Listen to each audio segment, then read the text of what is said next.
हम कुछ लोगों को एक बोट पर सफर करता हुआ देखते हैं और इसी बोट में हम गोंग के साथ उसकी बेटी को भी देख रहे थे जिसका आज बर्थडे था और गोंग अपनी बेटी को एक वॉकी टॉकी गिफ्ट करता है। उन लोगों की बातों के दरमियान में सभी लोगों को अब समुद्र में डॉल्फिन्स नजर आने लगी थी जिन्हें वो सब लोग बहुत खुशी और हैरानी से देख रहे थे, लेकिन वो ये नहीं जानते थे कि यहाँ पर ये डॉल्फिन्स खेल नहीं रही बल्कि एक बहुत बड़े मॉन्स्टर से बचकर भाग रही थी। और अब कुछ ही सेकंड्स के अंदर उस बहुत बड़े से मॉन्स्टर ने उस बोट पर भी अटैक कर दिया था। लोगों ने अभी तक मॉन्स्टर को तो नहीं देखा था लेकिन बोट उलट चुकी थी और सब लोग पानी में गिर गए थे। और इस सब के बाद हमें दोबारा गोंग को दिखाया जाता है जो कि अभी अभी होश में आया था और होश में आने पर वो अपने इर्द गिर्द देखता है जहाँ हर कोई मुसीबत में नजर आ रहा था। और उसके लिए सबसे ज्यादा परेशानी की बात ये थी कि उसकी बेटी उसे कहीं पर भी नजर नहीं आ रही थी। गोंग कंटिन्यूअसली अपनी बेटी को ढूंढने की कोशिश कर रहा था और फिर अचानक उसे अपनी बेटी की आवाज उस वॉकी टॉकी से आती है जो वॉकी टॉकी उसने अपनी बेटी को बर्थडे पर गिफ्ट की थी। और उसी वॉकी टॉकी से इन सब लोगों को पता चला था कि सिर्फ यही लोग सर्वाइवर्स नहीं हैं बल्कि यहाँ से दूसरी तरफ भी बहुत से सर्वाइवर्स थे। वो लोग उन सर्वाइवर्स के थोड़ा करीब पहुँचते हैं और उनको अपने करीब बुलाने के लिए सिग्नल्स देना शुरू कर देते हैं। और यही इस सब में गोंग ने भी अपनी बेटी को दूसरे क्राउड में देख लिया था। वो जल्दी से भागकर अपनी बेटी के पास जाना चाहता था लेकिन यहाँ पर एक आदमी उसे वहाँ जाने से रोक देता है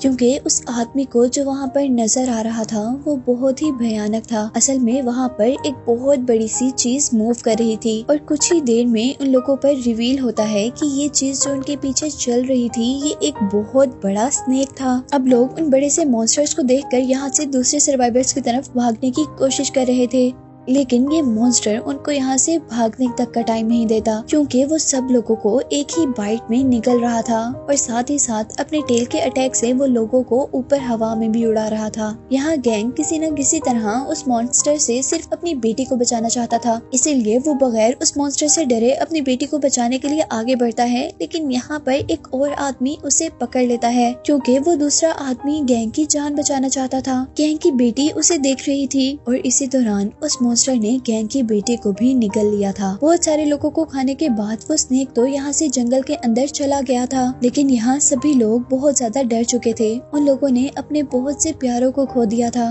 लेकिन यहीं पर हम गैंग को देख रहे थे जिसे किसी भी चीज की परवाह नहीं थी बल्कि वो तो बहुत जोर जोर से रो रहा था। और उसी दौरान उसे अपनी बेटी की वॉकी टॉकी से कुछ सिग्नल्स आते हैं और वो अब अपनी बेटी के पीछे जाने का डिसाइड करता है। असल में वॉकी टॉकी के उस सिग्नल का मतलब था कि वो लोग सांप के अंदर मरे नहीं थे, इसीलिए अब गैंग के साथ साथ एक और आदमी जिसका नाम माओ है वो दोनों उस स्नेक के अंदर के लोगों को बचाने का डिसाइड करते हैं। जबकि यहाँ के बाकी सब लोग भी उनकी मदद को मान जाते हैं जिसके बाद काफी सारे लोगों का ग्रुप उन लोगों को बचाने के लिए जंगल के अंदर जा चुका था। और जंगल से बाहर खड़े हुए लोग इन लोगों को बेवकूफ कह रहे थे क्योंकि उनको लगता था कि वहाँ अंदर जाना खुद ही सुसाइड करने के बराबर है। लेकिन यहाँ उनकी जान कौन सा सेफ थी क्योंकि अब यहाँ पर भी एक अजीब से मॉन्स्टर ने अटैक कर दिया था जो कि वो खुद तो नजर नहीं आ रहा था लेकिन उसकी अजीब सी रेड टंग सबको इनगल्फ कर रही थी, यानी अपने अंदर निकल रही थी और सभी लोग डर कर वहाँ से भाग रहे थे। जबकि उसी दौरान दूसरी तरफ हम बड़े से स्नेक को देख रहे थे जो कि अपने नेस्ट में वापस आ चुका था और वहाँ आते ही वो सब लोगों को अपनी बॉडी से निकाल कर उस नेस्ट में फेंक देता है और उनको गिराने के बाद अब वो और फूड इकट्ठा करने के लिए वहाँ से जा चुका था। जबकि यहाँ पर हम लोगों को देख रहे थे जिनमें से बहुत से लोग इस सब के बाद भी जिंदा बच गए थे और इन सर्वाइवर्स में गोंग की बेटी भी थी। जबकि यहाँ पर कैप्टन जो कि बचा था वो यहाँ से बाहर निकलने का रास्ता ढूंढ रहा था लेकिन बदकिस्मती से उनका यहाँ से निकलना नामुमकिन था।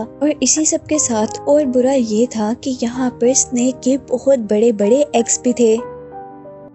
कैप्टन उन एग्स को हाथ लगाकर चेक करना चाहता था लेकिन गोंग की बेटी उस कैप्टन को ये करने से मना कर देती है क्योंकि वो एग किसी भी टाइम टूट सकता था और उसमें से एक मॉन्स्टर यानी एक स्नेक निकल सकता था। और अब सब लोग होपलेस हो चुके थे क्योंकि उनको लगता था कि वो मर जाएंगे। और यहाँ एक अजीब बेवकूफ सा बिजनेसमैन एक पत्थर को उठाकर उस एग को तोड़ देता है क्योंकि उसे लग रहा था कि अगर एग को हम पहले ही तोड़ देंगे तो उसके अंदर स्नेक वैसे ही मर जाएंगे। लेकिन यहाँ पर उसने अपने साथ साथ सबको खतरे में डाल दिया था, क्योंकि अब उस एग के अंदर से एक बेबी स्नेक निकला था और उस स्नेक को देखकर सभी लोग भागकर एक केव के पीछे छुप जाते हैं, जबकि अब स्नेक उन लोगों को खाने के लिए उनके पीछे था। लेकिन इससे पहले कि वो लोगों को खा पाता, वहाँ पर वो एक औरत को देखता है जो कि पैरालाइज थी और वो हेल्प के लिए चिल्ला रही थी, लेकिन यहाँ उसकी मदद को कोई भी आने वाला नहीं था। जबकि वो स्नेक बाकी सब लोगों को छोड़कर उस औरत को खा जाता है, जिससे बाकी सर्वाइवर्स यहाँ पर बच गए थे। और इसके बाद अब हमें जंगल का सीन दिखाया जा रहा था, जहाँ पर वो ग्रुप जो कि स्नेक के अंदर से लोगों को बचाने के लिए आ रहा था, उसे हम भागता हुआ देख रहे थे। वो सभी लोग स्नेक के पीछे छोड़े हुए जमीन पर उसके निशान को फॉलो कर रहे थे, लेकिन काफी घंटों गुजर जाने के बावजूद वो स्नेक को नहीं ढूंढ पाए थे और न ही वो स्नेक का नेस्ट ढूंढ पाए थे।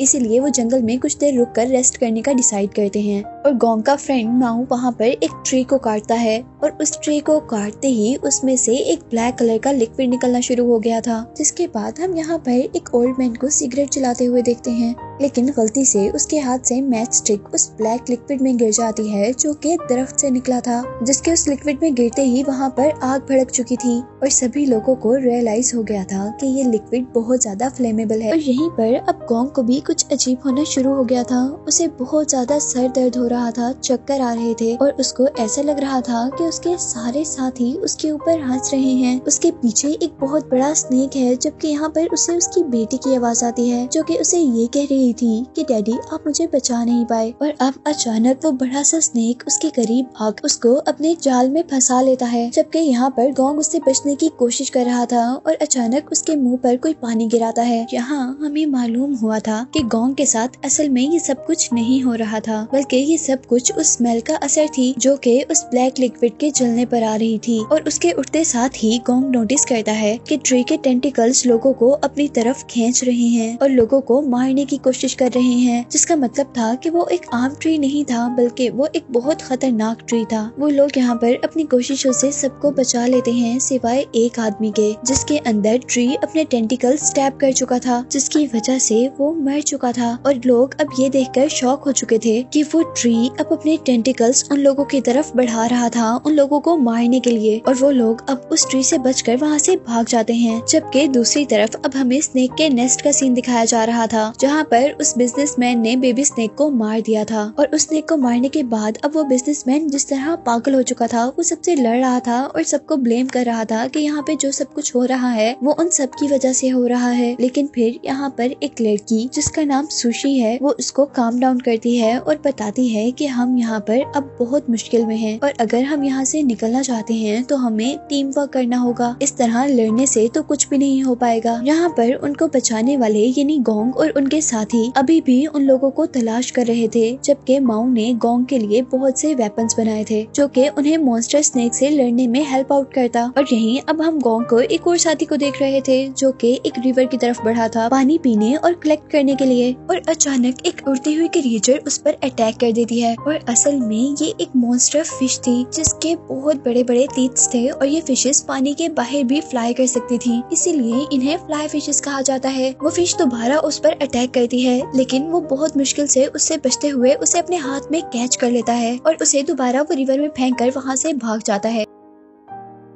इसके बाद वो जान चुका था कि यहाँ पर सिर्फ एक फ्लाई फिश नहीं है, क्योंकि जितना उस जगह पर शोर था उसके अकॉर्डिंग यहाँ पर बहुत हजारों की तादाद में फिशेस थी। वो लड़का जल्दी से जंगल के अंदर भागता है अपने साथियों को इन फिशेस के बारे में बताने के लिए, लेकिन वो फिशेस भी उनका पीछा करती है और इन फिशेस के अटैक से बचने के लिए वहाँ पर मौजूद सभी लोगों को वहाँ से भागना पड़ा था। लेकिन वो कितनी भी तेजी से भाग पाते, वो फिशेस उनसे भी ज्यादा तेज थी, इसीलिए वो लोग लड़ने का डिसाइड करते हैं और अपने हाथ में पकड़े हुए वेपन से अपने सामने आने वाली फिशेस को मारते हैं। लेकिन वो अब सबके सब फिशेस को भी नहीं मार सकते थे क्योंकि वो बहुत ज्यादा थी, इसीलिए वो लोग दरख्तों के पीछे छुप रहे थे। जबकि माओ अब उन फिशेस से लड़ रहा था ताकि उनके ग्रुप के बाकी लोग वहाँ से भाग सकें और इसके रिजल्ट में उसने खुद ही अपना नुकसान करवा लिया था। एक फ्लाई फिश ने उसके हैंड पर बाइट कर लिया था और अब यहाँ पर गोंग को फील हुआ था कि ये फिशेस सिर्फ फॉग के साथ साथ ही ट्रेवल कर रही थी, इसीलिए वो जंगल में ऐसी जगह पर जाते हैं जहाँ पर फॉग नहीं थी और इस तरह करने से वो लोग इस एनिमल के अटैक से बच गए थे।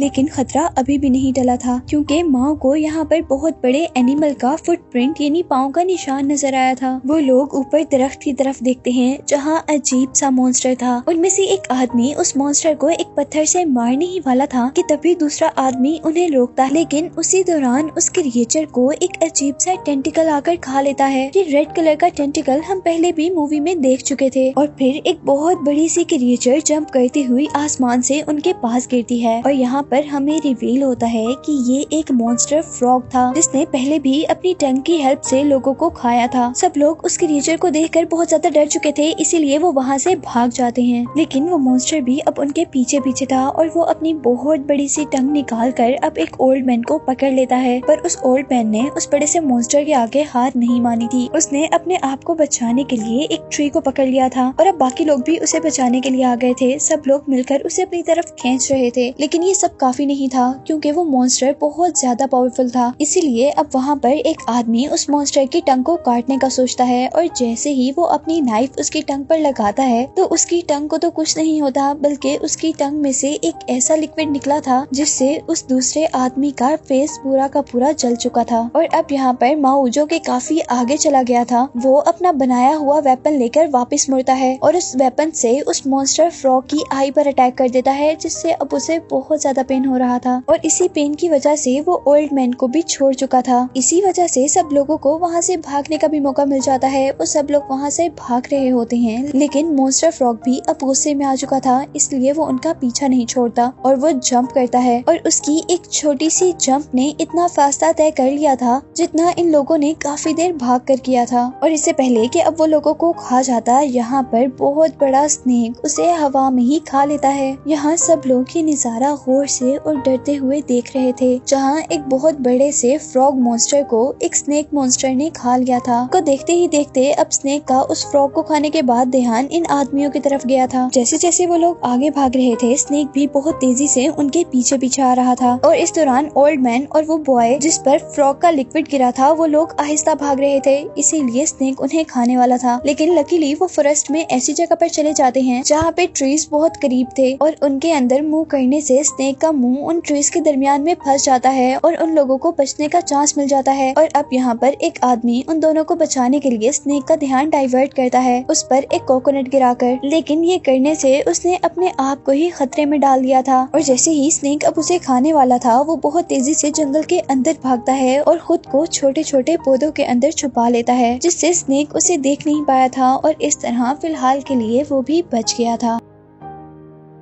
के बाद अब मॉन्स्टर वापस पीछे की तरफ मुड़ा, जहाँ पर वो ओल्ड मैन और दूसरा लड़का था। ओल्ड मैन तो यहाँ से बचकर दूसरी तरफ भाग गया था, जबकि दूसरे आदमी को ये पता नहीं चला था कि स्नेक उसका ही पीछा कर रहा है। और जैसे ही अब वो पीछे मुंह करता है तो स्नेक को देखकर बहुत ज्यादा डर गया था। वो आदमी अब स्नेक से माफी मांग रहा था, वो उसे रिक्वेस्ट कर रहा था कि प्लीज मुझे छोड़ दो, लेकिन अनफॉर्चुनेटली स्नेक उसकी कोई बात नहीं समझता और वो उसे खा जाता है। जबकि बाकी सब लोग अब स्नेक से बचने के लिए एक रिवर में जंप कर देते हैं और पानी में छुप जाते हैं, जिस वजह से स्नेक अब उन सबको वहीं पर छोड़कर अपने केव की तरफ बढ़ जाता है। जहाँ केव के अंदर लोगों को जैसे ही जमीन के ऊपर वाइब्रेशन फील होती है तो वो लोग मरने का ड्रामा शुरू कर देते हैं, ताकि स्नेक उन्हें मरा हुआ समझे और उन्हें कुछ न कह पाए। और यहाँ पर अब उस बड़े से स्नेक ने आकर उस आदमी को फेंका था कि गोंग का ही साथी था। और अब जैसे ही उस मॉन्स्टर स्नेक ने ये देखा था कि उसका बेबी मर चुका है, तो वो अब बहुत ज्यादा गुस्से में आ चुका था। और जैसे ही वो गुस्से में यहाँ से जाता है तो वो सब लोग यहाँ से बाहर जाने का प्लान करते हैं। और अब यहाँ पर वो सब लोग यहाँ से बाहर निकलने की कोशिश कर रहे थे, जबकि स्नेक के बाकी एग्स भी टूट गए थे और गोंग की बेटी को उन्होंने वहीं पर छोड़ दिया था, जिसे अब कोई रास्ता नहीं मिला था सिवाय इसके कि वो वहीं पर बैठी रहती। वो स्नेक से इस तरह कांटेक्ट करती है जिस तरह वो फूड नहीं है, बल्कि वो तो उन्हीं के साथ ही है। और यहाँ पर ये बेबी स्नेक्स उसको अपनी मॉम समझ रहे थे। और अब वो स्नेक्स गोंग की बेटी को छोड़कर उस तरफ जाते हैं जहाँ पर बाकी लोग थे, जिसमें से बिजनेसमैन उस नेस्ट में से बाहर निकलने में कामयाब हो गया था। लेकिन हम पर रिवील हुआ था कि वो बिजनेसमैन बहुत सेल्फिश है, इसीलिए उसने अपने हेल्प करने वालों के बारे में भी नहीं सोचा था, बल्कि वो वहाँ से भाग चुका था। और इतने में उस स्नेक ने वहाँ पर एक आदमी को मार दिया था। और यहीं दूसरी तरफ अब हम गोंग और उसके साथियों को देख रहे थे, जिनको जंगल के दरमियान में एक अजीबोगरीब बिल्डिंग नजर आई थी। ये जगह काफी पुरानी थी, लेकिन फिलहाल उनको इस जगह की सूरत में एक शेल्टर मिल गया था। और वहाँ जाने पर उन्हें पता चलता है कि असल में ये बिल्डिंग एक लेबोरेटरी है और उन्हें यहाँ पर अब एक सोल्जर का स्केलेटन भी मिला था, जिसको देखकर पता चल रहा था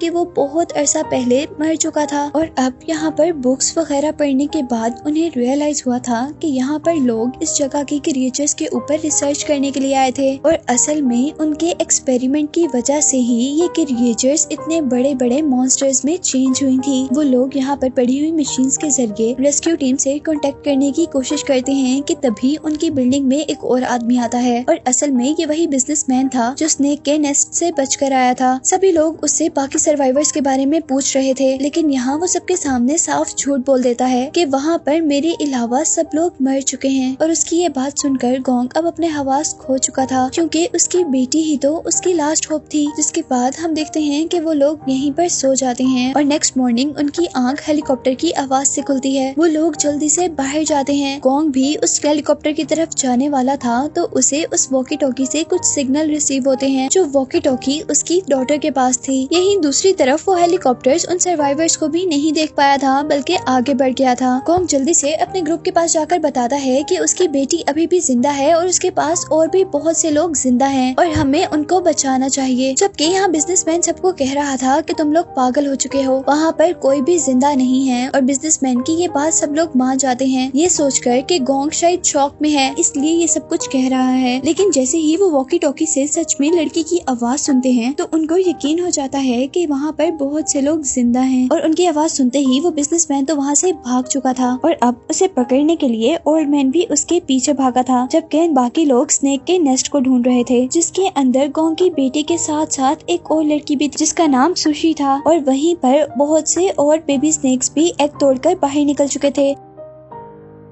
जबकि यहाँ पर बिजनेसमैन को दोबारा वो हेलीकॉप्टर नजर आया था और उसने हेलीकॉप्टर को अपने तक अट्रैक्ट भी कर लिया था। पर इससे पहले कि वो हेलीकॉप्टर के अंदर बैठता, वो बहुत बड़ा सा स्नेक हेलीकॉप्टर को ही हवा में खा जाता है। और अब यहाँ पर ओल्ड मैन ने भी उस बिजनेसमैन को पकड़ लिया था। अब बिजनेसमैन ओल्ड मैन को मार चुका था। जबकि दूसरी तरफ अब हमें स्नेक के नेस्ट का सीन दिखाया जा रहा था, जहाँ पर अब बहुत सारे स्नेक हो चुके थे और वो लोग उन दोनों लड़कियों को खाने के लिए आगे बढ़ रहे थे। पर सबसे पहले निकला हुआ स्नेक उन सारे स्नेक्स को रोक देता है, क्योंकि उस स्नेक को लग रहा था कि गोंग की बेटी उनकी मॉम है। जबकि यहीं से अब गोंग की बेटी को अपने फादर की आवाज भी आने लगी थी, जो कि उनको ढूंढते ढूंढते स्नेक के इस नेस्ट तक पहुंच चुका था। फाइनली गोंग को भी अपनी बेटी मिल चुकी थी और वो अपनी बेटी और बाकी लोगों की हेल्प करने के लिए उस नेस्ट के अंदर ट्री की एक जड़ को डाल देता है। और जैसे जैसे अब वो अपनी बेटी और सुशी को ऊपर की तरफ खींच रहा था, तभी वहाँ पर वो बहुत बड़ा सा स्नेक भी आ चुका था, जो कि अब बहुत ज्यादा गुस्से में था। लेकिन इससे पहले वो स्नेक उनको कुछ करता, यहाँ पर माओ एंट्री करता है और वो अपने हाथ में पकड़ी हुई एक्स से स्नेक की आई पर अटैक कर उसे 2 मिनट के लिए वहाँ से दूर कर देता है, जिस दौरान गोंग को मौका मिल चुका था कि वो उन लड़कियों को बाहर निकाल ले। और जितनी देर में गोंग ये काम कर रहा था, तब तक माओ स्नेक से लड़ता रहता है, लेकिन वो भी कितना लड़ पाता। यहाँ पर अब आखिर स्नेक उसे खाने ही वाला था, लेकिन पीछे से उनका एक और साथी आकर अपने वेपन से स्नेक की दूसरी आई पर भी अटैक कर देता है। और यही मौका देखते हुए माऊ एक ट्री को गिरा देता है, जिसकी वजह से स्नेक अब उनसे काफी दूर हो चुका था। लेकिन यही दूसरी तरफ हम देख रहे थे कि वो लड़कियां अभी तक बाहर नहीं निकल पाई थी और यहाँ पर आखिरी मिनट में उनकी हेल्प शिप का कैप्टन करता है। वो उन दोनों लड़कियों को ऊपर करने की कोशिश करता है, जिससे वो दोनों लड़कियां तो बाहर निकल गई थी, पर वो कैप्टन वहीं पर मर चुका था। उसने उन लड़कियों के लिए अपनी जान को कुर्बान कर दिया था और अभी वो लोग अपनी जीत का जश्न मना ही रहे थे कि तभी वो देखते हैं कि स्नेक को भी होश आ गया था, जिसे उन्होंने उस बड़े से ट्री से नुकसान पहुंचाया था। और यही अब हमें बिजनेसमैन को भी दिखाया जा रहा था, जो भागते भागते उसी जगह पर पहुंच गया था जहां से उसने स्टार्ट किया था। और जिस आदमी को उसने मारा था, उसी की बॉडी से टक्कर लगकर वो अब उसी नेस्ट में गिर चुका था, जिस नेस्ट से वो बहुत मुश्किल से निकला था और उसे यहाँ पर अब बेबी स्नेक्स खा चुके थे। यहीं पर अब हम बाकी सब लोगों को देख रहे थे, जो कि उस स्नेक से बचकर भाग रहे थे। लेकिन यहाँ पर माऊ सबसे कहता है कि हम थोड़ी देर से ज्यादा उस स्नेक से बचकर नहीं नहीं भाग सकते, इसीलिए हमें उस स्नेक को खत्म करना होगा। उसके कहने के अकॉर्डिंग ही अब यहाँ पर स्नेक भी आ चुका था। वो सब लोगों को आगे भेज देता है और खुद उस स्नेक से लड़ने लग जाता है। स्नेक जैसे ही मुड़ता है वो अपनी एक्स से स्नेक के नीचे से गुजरते हुए उसकी पूरी बॉडी पर कट लगा देता है, लेकिन इस अटैक से स्नेक को कुछ भी नहीं हुआ था, बल्कि वो माओ को ही मारने वाला था। और माओ को यहाँ पर बचाने के लिए अब उसका दूसरा साथी आया था और वो दोनों अब जानबूझकर दोबारा जंगल के अंदर जाते हैं ताकि बाकी सर्वाइवर्स वहाँ से भाग सकें और वो स्नेक को डाइवर्ट कर दें। वो दोनों उस स्नेक को उस ट्री तक लेकर आते हैं जिसके अंदर से फ्लेमेबल लिक्विड निकल रहा था। यहाँ अब स्नेक भी माओ के साथी को देख चुका था, लेकिन उसको खाने से पहले ही स्नेक को अंदाजा हो गया था कि उन्होंने ये ट्रैप बनाया है। जबकि दूसरी तरफ हम गोंग को देख रहे थे जो अपनी बेटी को वहाँ से भागने का कहकर खुद उनकी मदद करने के लिए जाता है और यहीं पर अब माओ ने अपना स्टिक उस फ्लेमेबल लिक्विड में डिप कर दिया था। यहीं पर अब माओ का साथी भागते हुए जंगल से दोबारा वापस आता है जहाँ पर गोंग जंगल के अंदर जाने वाला था। वो सब लोगों को वहाँ से भागने का कह रहे थे, जिससे गोंग को अंदाजा हुआ था कि उनसे कोई गलती हो गई है और उनके पीछे देखते ही यहाँ पर सच में कुछ बहुत गलत हो चुका था। उस स्नेक ने दोबारा गोंग की बेटी को खा लिया था, जिसे देखते ही अब गोंग को बहुत ज्यादा गुस्सा आता है और वो उस स्नेक से खुद लड़ने का डिसाइड करता है। और जैसे ही वो उससे लड़ने के लिए स्नेक के आगे जाता है तो स्नेक अब उसे खाने वाला था, पर स्नेक के मुंह खोलते ही अब वहाँ पर फॉरेस्ट से माओ निकला था जिसके हाथ में आग थी, जिससे डर कर स्नेक दोबारा जंगल के अंदर भाग गया था और माओ भी अब उसका पीछा कर रहा था। और स्नेक जैसे ही उन ट्रीज के पास पहुँचता है जिसमें से फ्लेमेबल लिक्विड निकल रहा था तो माओ वहाँ पर अपने हाथ में पकड़ी हुई आग फेंक देता है, जिससे वो स्नेक अब पूरा का पूरा जल चुका था और वो अब अपने आप को बचाने के लिए जंगल से दोबारा बाहर निकला था, लेकिन वो अपनी जान नहीं बचा पाया था क्योंकि वो मर चुका था। गोंग जल्दी से उस मरे हुए स्नेक के पास पहुंचता है अपनी बेटी को बचाने के लिए और स्नेक का मुंह खोलते ही गोंग को फौरन अपनी बेटी का हाथ नजर आता है जिसे वो अपनी तरफ खींच लेता है, लेकिन गोंग की बेटी अब कुछ रिस्पॉन्स नहीं कर रही थी। उनको लग रहा था कि शायद वो मर गई है, इसीलिए वो उसको लिटाकर होश दिलाने की कोशिश करते हैं और कुछ मिनट की मेहनत के बाद ही खुशकिस्मती से उसे होश आ भी जाता है, जिसे जिंदा देखकर अब गोंग और उसके बाकी साथी बहुत ज्यादा खुश हुए थे और आखिरकार वो लोग उस स्नेक से बच ही गए थे, जिसे दिखाते हुए ये मूवी एंड हो जाती है।